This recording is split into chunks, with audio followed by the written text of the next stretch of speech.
recording. Okay, great. So you can add under profile on zoom.us, you can add a picture, and that picture is what shows up when you turn your video camera off in a meeting. Yeah.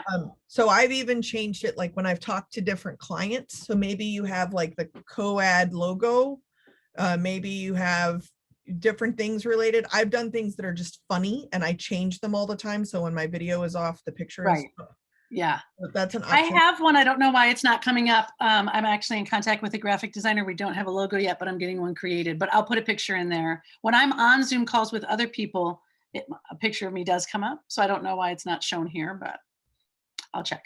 Okay. It also is linked to Facebook and things like that. I'm just showing it's connected. You can control that. Okay. So then when you scroll down just a little bit, you can set your personal meeting ID, which right now ends in 197. You can show it and then you can see what the whole thing is. And then underneath that, click the next show, which is the long link with the asterisk. Yep. Okay, so then what currently is your personal meeting room is that 740 number. If not, don't do it now just so that we have time. Yeah. But you can edit that. So like mine is my cell phone number. So then number one, I remember it. And number two, when no one knew how to use Zoom, it was really hard for me to not remember the number and them not know how to use the number. So you may or may not be interested in doing that. Same thing goes with the web link. You should be able to customize that to something short. So mine ultimately is zoom.us/goodenoughnow, which is also associated with me. When you scroll down, you now know that your meeting is limited to 100 participants. Generally speaking, what I have heard is that Zoom doesn't really cut you when you get 120 people. It doesn't just not let the 20 people in. It then starts limiting your time because it's all about bandwidth for them. Right. But if you have under 100 people, you should have basically unlimited time. Right. You can set your time zone, date format. Okay, scroll down and keep going. I keep wanting to scroll and I can't. I totally, I do the same thing. You can connect if you have an online calendar, that's where you connect it. So then my Google invites are linked to my Zoom account. So then when I'm sending out a Google invite, I just say add Zoom and then it does both of them. It's not always listed in both places, but it saves it in my calendar, which is the most important. That's something I have a question about, but we might not be able to get into now, but I'm a Mac person. And so I'm on a Mac laptop, my desktop's a Mac, my phone's an iPhone. When people send me invitations, like when I get invitations from you, it comes into my calendar inbox and I get a little notification in my inbox, you know, this person has sent you an invite. And I want to make sure the things I'm sending to other people do the same thing. But so far I've just had to start sending out invites and seeing if it works because not in Outlook, for instance. I'm not, you know. So there's no way to 100% do it because Apple and Microsoft don't like each other. Yeah. So I am also Apple. So then that's why my stuff shows up for you and your stuff shows up for me. Okay. And so the other thing to do, and if you know your meeting code or your meeting link, then when you send the email out to everyone, you can say like, I sent out an invite. If you use Outlook, please cut and paste this link into a calendar invite for this time. Because if it doesn't show up, they have to create their own calendar link. Right. And I've had people responding like I was getting email, so-and-so accepted, you know, so I thought, okay, good, this made it to them somehow. Right. If they're Mac users, then it'll be quite easy. But you also want to provide the link. What pisses me off more than anything is people who don't know how to use Zoom, set up a calendar invite, and they're like, well, did you get the invite? No, you need to give me the link. Right. Oh, well, I'll just send another invite. That's not working. You have to cut and paste the link into the body of an email. They never do it.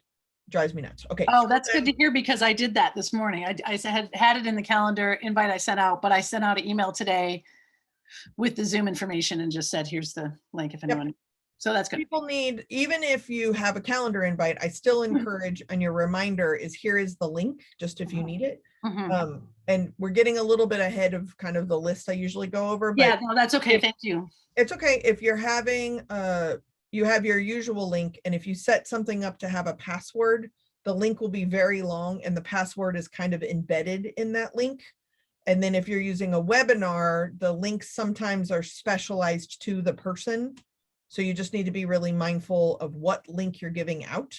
But we'll talk about that. Okay, scroll down so if there's anything else on profile I want to talk about.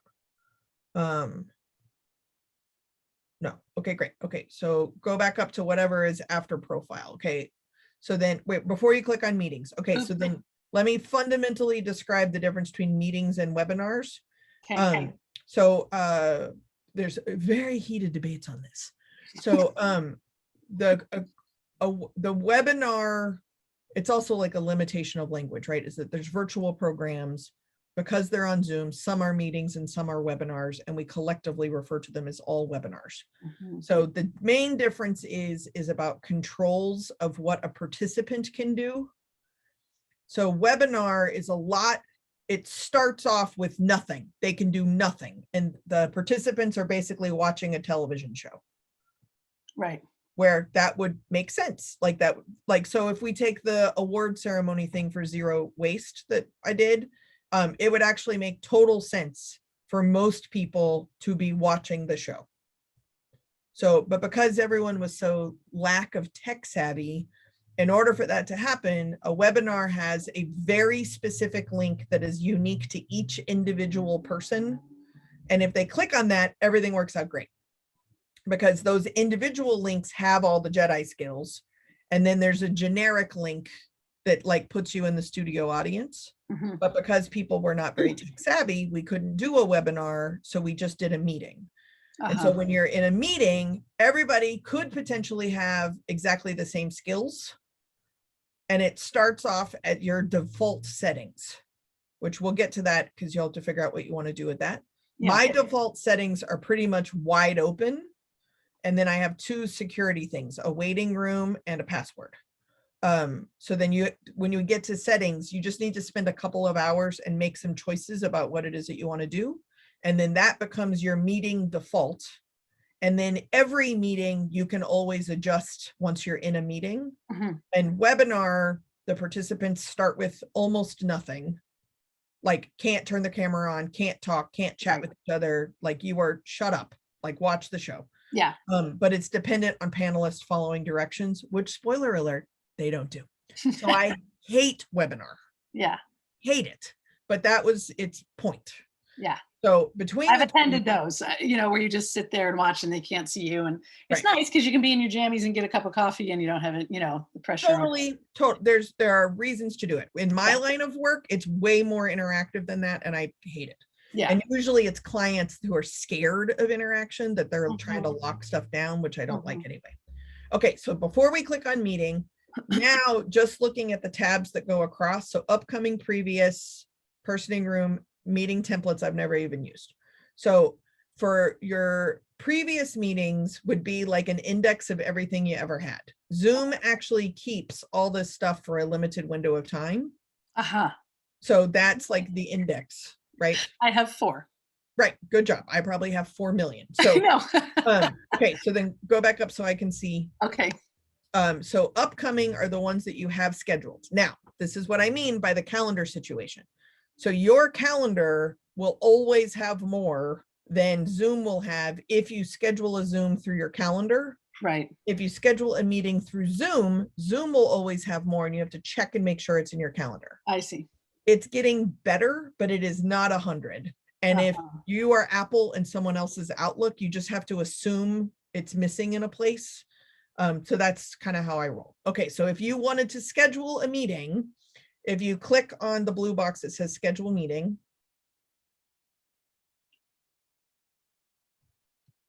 then this is your starting point. So I'm just going to show you like the topic is the big bold letters that'll show up in someone's calendar. The description is just a little bit of information about the meeting. Most people don't read it, but it's mostly like the words you put in your calendar. Right. And I did this for you today and copy and pasted the results in an email to you. Okay, great. I have not looked at that yet. So I just, so you know, I was doing this already this week. So perfect. Okay. So then, and I'm just doing the full list of things, right? No, I appreciate it.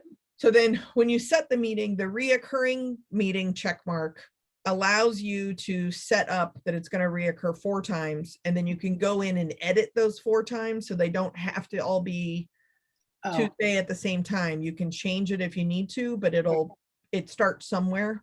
mhm, Registration is required or it's a free-for-all. If you do have registration required, I almost always do that because then it's like taking attendance. mhm, And then you know who hasn't been following up the email, who hasn't been following up the email. The meeting ID generate automatically. It means it's always going to be random, or your personal meeting ID means it's the one you've memorized the number to. Yeah. It's like always associated with you. If you want like a base passcode for generated automatically, you can change it by events. My personal ID passcode is Seahorse. Of course it is. So then I always know what the password's going to be unless it is specific to a client. And if it's specific to a client, it's generated automatically and I set the password. okay, Now, to talk about security, I'm getting a little ahead of myself, I think, again, but you want to set up a waiting room, which we'll eventually get to, and you want to set up possibly a passcode. If you're doing registration, then in a sense, that's its own passcode. mhm, But basically, imagine a bored nefarious person finds the link to your meeting. So you want to keep them out until somebody has verified that they are the correct person. If they have the link, they might not be the wrong person. If they have the link and the password, they might not be the wrong person, but sometimes the link, the password is embedded in it. mhm, So then the password isn't that. So then the waiting room means they aren't automatically joining. They still have to be approved. mhm. So then they've had the link, they've had the password, and they've been in the waiting room. So then you can decide they should come in. Zoom bombing is a real thing. Yeah, And it's usually graphic porn and very disruptive, right? Like Yeah. very, very disrupt, which is their whole point. They're very good. So I recommend registration, password, and waiting room. And I have never been Zoom bombed, but in my account, but it's because I have 3 check-ins. mhm, Okay, I can't scroll up. Requiring authentication to join. I never check that box, but as what it means is that the person has to be like somewhat registered with Zoom in order to get in, and not everybody is. Who can use their video, the host or the participant, or both. Same thing with audio. Do you want to let telephone callers in? The answer is both, I think. mhm. Whether people can join at any time, do they mute automatically? Like these things are pretty self-explanatory. Yeah. You just have to like really think, do I want this? Do I not want this? Yeah, And alternative hosts would be someone connected to your account. It's not like you and I are hosting a meeting, so you're just going to make me the alternative host. It would be like Camden, who literally is using the same account. Right. I've never been able to get that to work because my Zoom is through a professional organization. mhm. Okay, back up to the top. So that's the main thing you need to know about scheduling a meeting. Okay, now go to webinars. Yep. Oh, good. You don't even have it. So good job. High five. You don't even have to worry about it. Knock Good. yourself out. Okay, go to recordings. Okay, This is why I like to check it on yours instead of just wasting my time with shit you don't even have. Okay, so when you record, so like I'm recording right now. So then I will go to zoom.us. You have to end the meeting, then it has to buffer. And then you go to, you'll get an email that says your recording is available. But to receive it, you have to go to zoom.us. okay, So then when you go here, it'll have all of the cloud or the local recordings, which you get to decide where the recording is going to land. And it'll have it listed there, and it'll have it like it'll be Allison's meeting room, 7 files available. And so then you open the type of files, it'll tell you, have a little screen, it'll tell you how many minutes long it is. And then it'll have like shared view, gallery view, or speaker view, gallery view, speaker view, shared screen, gallery view, shared screen, just the shared screen, just the speaker view, just gallery, just the audio file. If you recorded it, depending on your settings, you could download the chat file. And then mine automatically does transcribing. I don't know if yours will. So Okay. all of those will be in the folder. Okay, so the first habit is to, and this will be easier once you record something because you'll see it, but every one of them is called Allison Sterling Nichols meeting room. Well, that's not helpful because you're going to be Zooming so many times. So the first thing to do is to click the little pencil and change it to the name of the meeting or the date or something, or you'll just have to cross-reference with your calendar always. Right. So then it'll just keep them forever. And in your settings, you can tell them how long to keep them. Okay. The other thing I do for clients is I then download either the speaker shared view, which means the person talking, and if they ever share the screen, or gallery view is Brady Bunch, and if we ever shared the screen. Those are the two that I typically download, or one of them, depending on the client. And then I upload it to YouTube as an unlisted video. So then just in case, if Zoom ever loses itself, I have the video that I need when I need it. I don't have to be dependent on Zoom. Right. Yeah, you sent me a YouTube link of that first webinar. Right. I remember that. Okay, so then I do that just as backup. And then you set it as unlisted, so it's not searchable. Nobody can find it, but you have the link. Mhm. Okay, then go to settings. This is your biggest homework assignment.